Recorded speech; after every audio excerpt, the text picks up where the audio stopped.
I'm Chad Chiniquy. This is the Hard Money Minute, sponsored by IMC Money. Of course, IMC Money is the place you go for all of your real estate needs, specifically acquisition and development financing, primarily for the distressed properties. All you house flippers out there, you know IMC Money is the place that'll give you 90% of the purchase and 90% of the rehab funds so that you only have to come up with 10% of the money for flipping a house. That's all great. But let's say you find a deal and you get a loan and you're ready to go and you've got a contractor. Today I want to talk about vetting that contractor and making sure that you don't get ripped off, because it's happening a lot lately.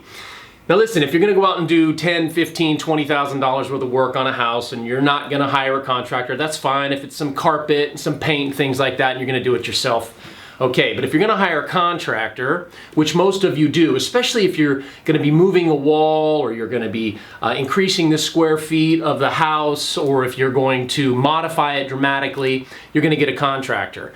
And the problem that I'm seeing right now over and over again is people are calling saying, hey, my contractor ripped me off. I gave him a $5,000 or a $7,000 deposit and he disappeared.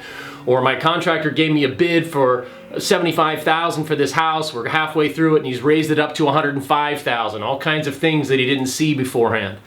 I've had contractors that have literally come in and just purchased a bunch of materials ostensibly for the house that you're going to flip, and then they take them over and use those materials on another job they're doing.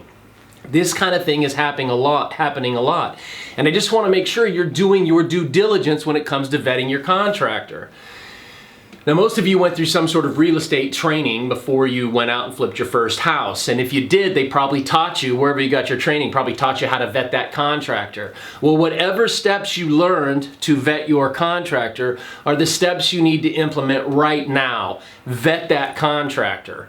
I can't tell you how many times I get this same phone call. It's been happening a lot over the years, but for some reason lately it just seems like it's happening more and more often.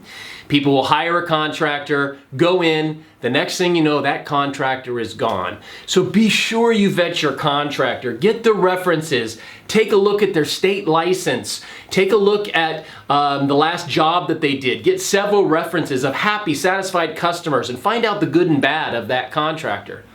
Be wary of people who say, well, I'm a contractor but I don't have a license. My state doesn't require a license. You'll hear that a lot.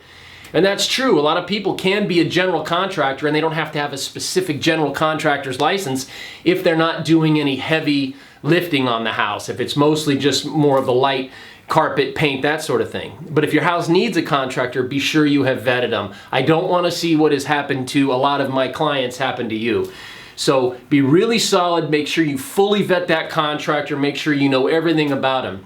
Also, don't be surprised if a lender, such as myself, says to you, hey, you know, if the work's going to be over, like the threshold seems to be somewhere right around $75,000 to $100,000. Once the rehab bid goes higher than that, you know, $100,000, $125,000, $150,000. I had a loan that we approved today. It's going to have about $250,000 worth in renovation. When it gets that big, a lot of times a hard money lender like myself will then take the extra step to help vet your contractor even further. This is a really good thing, and I would recommend, if your hard money lender doesn't do this, I'd recommend having them vet your contractor for you. When we do it, we send the contractor a little packet and we ask for their license and we ask for some references and we ask for their insurance, and then we always ask them for some financial documentation. We typically ask for 2 years tax returns, or we'll ask for just like the last couple months bank statements. And that'll be really telling when you're working with your contractor. If you're doing a big job with a big rehab budget and I come to the contractor and say, okay, I need to get your tax returns for the last 2 years, or I need to get your bank statements for the last 2 months.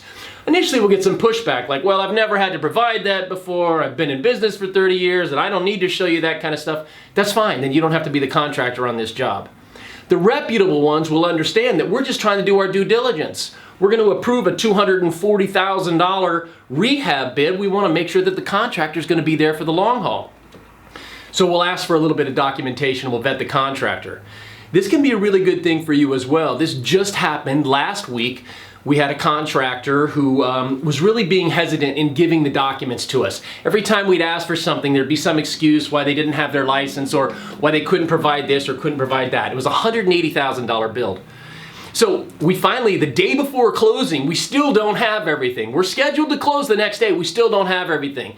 The contractor wouldn't give us his tax returns. I'm like, look, I don't want to see your tax returns. That's fine. But then give me the last 2 months bank statements. I just want to see, you say you've done all these jobs, you're working on all these houses. Let me just see the bank statements. Finally, the contractor relented and sent over the bank statements. They were fake. He literally forged the bank statements. Actually, in this case, it was a she. Forged the bank statements. Changed deposits. It didn't add up. My underwriter was looking at it like, these balances don't add up. Upon further review, we found 9 discrepancies. 9 discrepancies on the bank statement. Now, if that contractor was willing to falsify financial documents in order to get this deal done, what would they do? What would they falsify for you? What would they do wrong on your house? I'm just saying, I have had a lot of phone calls lately from people who are getting ripped off from their contractors. I don't want that to happen to you. All right, that's good for tonight. Again, this is Chad Chiniquy. This is the Hard Money Minute, IMC Money. If you have any questions, give us a call. Go to my website, imcmoney.com. Please vet your contractor, get the references, call the references, see the work that they've done, look up their license, look up their insurance. And if you have problems with that part of it and you want me to vet the contractor, just give me a call and I'll take care of you. I guess that's it for tonight. It's getting late. I got to get home. Have a wonderful evening. Thanks for tuning in, and I will see you on the next Hard Money Minute.